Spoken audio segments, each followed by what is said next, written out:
नमस्कार छात्राओं। आपने देखा होगा कि वर्तमान समय में इतनी आधुनिकता आने के बाद या हर क्षेत्र में इतनी प्रगति होने के बावजूद बहुत सारे सामाजिक समूह ऐसे हैं जो कि अभी भी बिल्कुल वीरान दुर्गम स्थलों में, किसी पहाड़ी क्षेत्र में, किसी टापू पर सभ्यता और संस्कृति से पूर्णतः दूर, यानी हमारी सभ्यता और संस्कृति से, आधुनिक सभ्यता और संस्कृति से पूर्णतः दूर एक बिल्कुल अलग सा जीवन व्यतीत कर रहे हैं। हम उन्हें कई बार असभ्य समझते हैं, हम उनके तौर तरीकों को बहुत पिछड़ा हुआ समझते हैं, हम ये मान के चलते हैं कि वो हमसे बहुत निम्न स्तर पर हैं, परंतु बेसिकली वो अपनी एक अलग प्रकार की संस्कृति को फॉलो कर रहे हैं। मैं डॉक्टर रंजीता गर्ग, सहायक आचार्य समाजशास्त्र, सेठ मुरलीधर मानसिंह का राजकीय कन्या महाविद्यालय भीलवाड़ा, आज मैं आप लोगों के साथ इसी प्रकार के समूहों, इसी प्रकार के सामाजिक समूहों के बारे में चर्चा करने जा रही हूं, जिसे हम जनजाति कहते हैं। जनजाति शब्द जो है उसके लिए हम आदिम समाज, आदिवासी, वन्य जाति इस प्रकार के शब्दों का भी प्रयोग करते हैं। जनजातीय सदस्य या जनजातीय समूह जो हैं वो इस प्रकार के समूह हैं, ऐसे लोगों के समूह हैं जो कि सामान्य संस्कृति से या मुख्य धारा की संस्कृति से अलग एक बिल्कुल डिफरेंट तरीके की संस्कृति को अपनाकर अपना अलग प्रकार का जीवन व्यतीत कर रहे हैं। स्थानीय आदिम समूहों के किसी भी संग्रह को, जो कि एक सामान्य क्षेत्र में रहता है, सामान्य भाषा बोलता है और सामान्य संस्कृति का अनुसरण करता है, उसे हम जनजाति कह सकते हैं। डॉक्टर रिवर्स जो हैं वो इस संदर्भ में कहते हैं, जनजाति एक ऐसा सरल प्रकार का सामाजिक समूह है जिसके सदस्य एक सामान्य भाषा का प्रयोग करते हैं तथा युद्ध आदि सामान्य उद्देश्यों के लिए सम्मिलित रूप से कार्य करते हैं। यहाँ युद्ध का मतलब कोई बहुत बड़े युद्ध नहीं है, बल्कि जनजातियों के अपने मूलभूत आवश्यकताओं की पूर्ति के लिए अपने सामान्य जीवन में वो अन्य व्यक्तियों के साथ, अन्य जनजातियों के साथ में जो छोटे मोटे युद्ध करती हैं, उन सामान्य उद्देश्यों को वो सम्मिलित रूप से क्रियान्वयन करती है। तो इस प्रकार के समूह को डॉक्टर रिवर्स जो है वो जनजाति कहते हैं। इसी प्रकार एक विद्वान है हॉबेल, वो कहते हैं एक जनजाति एक ऐसा सामाजिक समूह है जो एक विशेष भाषा बोलता है तथा एक विशेष संस्कृति रखता है जो उन्हें दूसरे जनजाति समूहों से पृथक करती है।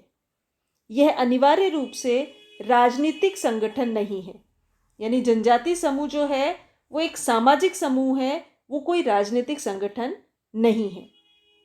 पिडिंगटन जो है वो कहते हैं, हम एक जनजाति की व्यक्तियों के एक समूह के रूप में व्याख्या कर सकते हैं जो कि समान भाषा बोलता हो, समान भूभाग में निवास करता हो तथा जिसकी संस्कृति में समरूपता पाई जाती हो। परंतु ये सभी जो डेफिनेशंस हैं, इनमें कुछ कमी इस आधार पर है कि यहाँ पर वो उनके एक विशिष्ट प्रकार के निवास स्थान की बात नहीं कर रहे हैं। गिलिन एंड गिलिन जो हैं वो इस बारे में कहते हैं, स्थानीय आदिम समूहों के किसी भी संग्रह को जो कि एक सामान्य क्षेत्र में रहता हो, एक सामान्य भाषा बोलता हो और एक सामान्य संस्कृति का अनुसरण करता हो, उसे जनजाति कहते हैं। यानी जनजाति कुल मिलाकर एक ऐसा क्षेत्रीय मानव समूह है जिसकी एक सामान्य संस्कृति, भाषा है, राजनीतिक संगठन और व्यवसाय हैं और कुछ सामाजिक गतिविधियों से संबंधित नियम हैं। परंतु मुख्य बात इसमें यह भी है कि ये जो जनजातियां हैं वो सामान्य संस्कृति या मुख्य धारा की संस्कृति से पृथक अपना एक बिल्कुल सेपरेट जीवन व्यतीत करती हैं। अब हम बात करेंगे जनजाति की विशेषताओं के बारे में। जनजातियां जो है वो भारत में भी और विश्व के सभी देशों में निवास करने वाले अलग अलग प्रकार के समूह हैं, परंतु मुख्य रूप से उनकी कुछ कॉमन विशेषताएं हैं जो कि हम सभी ट्राइब्स या जनजातियों में देख सकते हैं। पहला है सामान्य भूभाग। एक जनजाति एक निश्चित भूभाग में ही निवास करती है और उसी भूभाग से उसको लगाव होता है। साथ ही साथ इसके कारण उस जो सदस्य होते हैं जनजाति के, उनमें दृढ़ सामुदायिक भावना का भी विकास होता है। जनजाति सामान्य भाषा भी बोलती है। हम सभी अपने विचारों का आदान प्रदान करने के लिए, अपनी भावनाओं के संप्रेषण के लिए भाषा का इस्तेमाल करते हैं। जनजातीय सदस्य जो हैं उनकी भी अपनी एक व्यक्तिगत भाषा होती है, भाषा या बोली होती है, जिसके माध्यम से वो अपनी संस्कृति का हस्तांतरण करते हैं तथा एक पीढ़ी से दूसरी पीढ़ी को अपनी संस्कृति के तौर तरीके सिखाते हैं।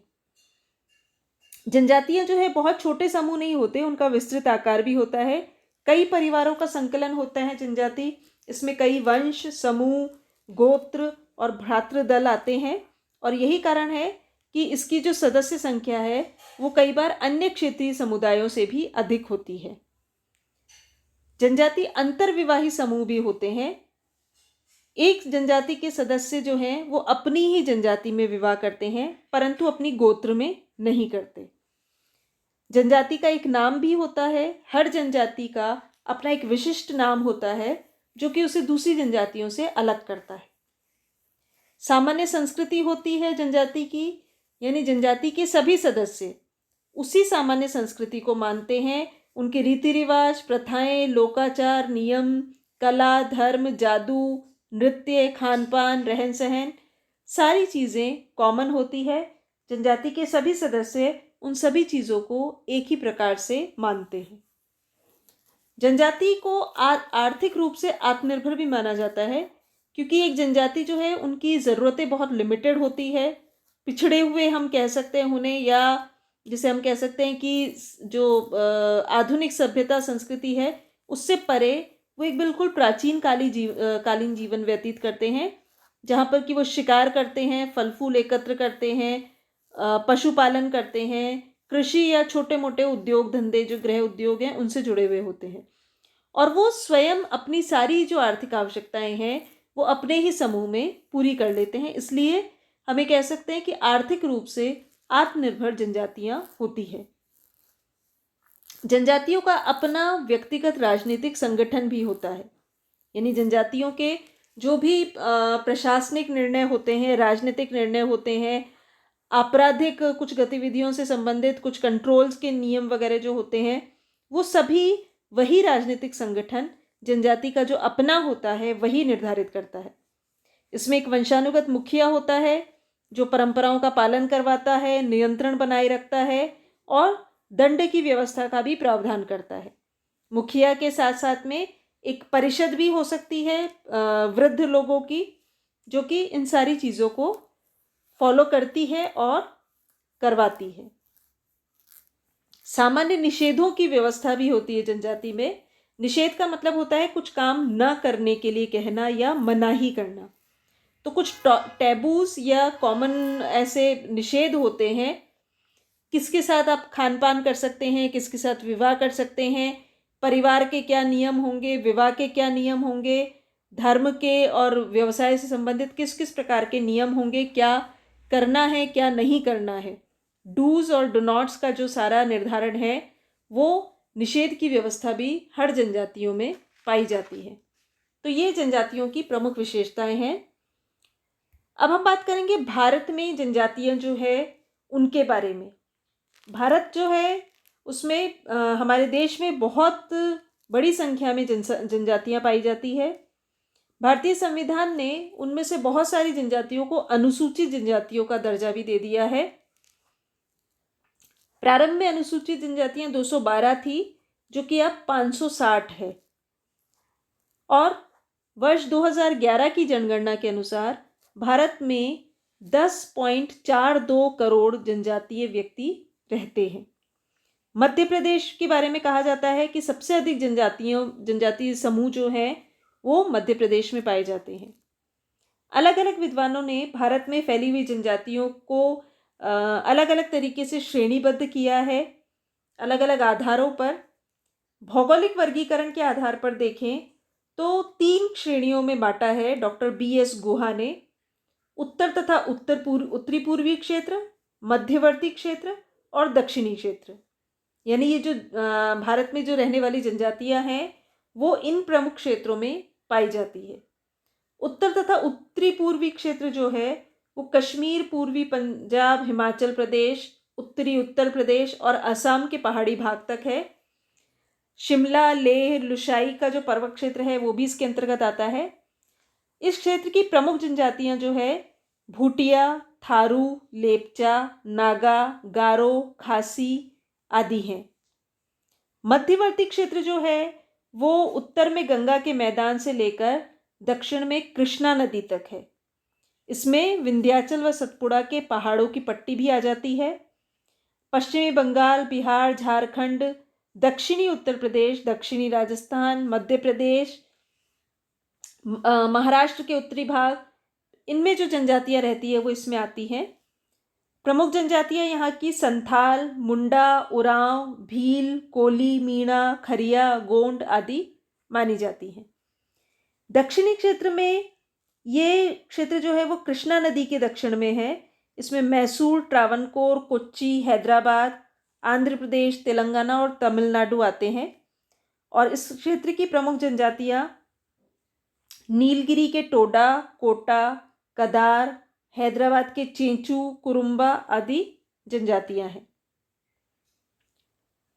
डॉक्टर गुहा, हट्टन व रिजले ने प्रजातीय आधार पर भी जनजातियों को वर्गीकृत करने का प्रयास किया है। रिजले जो है वो द्रविड़ और मंगोल प्रजातियों की बात करते हैं कि भारत में मुख्यतः ये दो जनजातियां पाई जाती है। गुहा निग्रिटो आदि आग्नेय और मंगोल जनजातियों के तत्वों की बात करते हैं, यानी ये प्रजातियां जो है उनके तत्व भारतीय जनजातियों में पाए जाते हैं।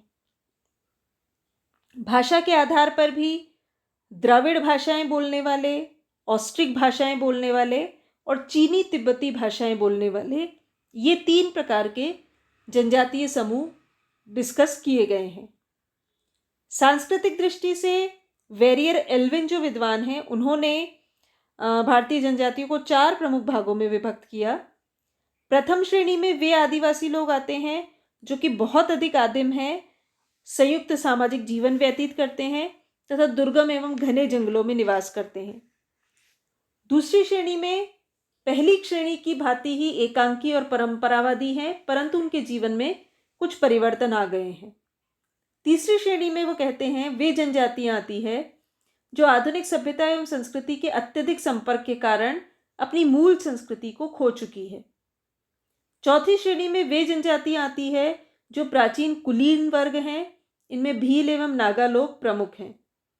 इनके ऊपर बाह्य संस्कृतियों का संपर्क और प्रभाव पड़ने के बावजूद भी इनकी मौलिकता बनी हुई है। आर्थिक आधार पर भी जनजातियों को वर्गीकृत किया गया है। आर्थिक आधार में उनका जो जीविका पालन का तरीका है, आजीविका कमाने का तरीका है, उसके बारे में बात की गई है। शिकार करने वाली एवं संकलन करने वाली जनजातियां, पशुपालक जनजातियां, कृषि करने वाली जनजातियां और उद्योगों में लगी हुई जनजातियां, इन चारों आधार पर आर्थिक वर्गीकरण जनजातियों का किया गया है। जनसंख्या के आधार पर यानी अलग अलग राज्यों में किस जनजातियों की कितनी जनसंख्या है उसके आधार पर भी वर्गीकृत किया गया है। भारत में 560 जो जनजातियां हैं उनको विभिन्न राज्यों के ग्रामीण एवं नगरीय क्षेत्रों के अनुसार देखा गया और 2011 की जनगणना के अनुसार ये पाया गया कि मध्य प्रदेश जो है वहाँ पर सबसे अधिक जनजातियां निवास कर रही हैं और सबसे कम जनजातीय जनसंख्या उत्तर प्रदेश एवं सिक्किम में है। तो इन अलग अलग आधारों पर जनजातियों को भारत में देखने का प्रयास किया गया है और इन्हीं आधारों पर इनकी सामाजिक सांस्कृतिक विशेषताओं को समझा गया है। साथ ही साथ जनजातियों की जो भी समस्याएं हैं उसको समझने के प्रयास के लिए भी हमें आवश्यक है कि हम इन वर्गीकरण को अच्छे से समझें।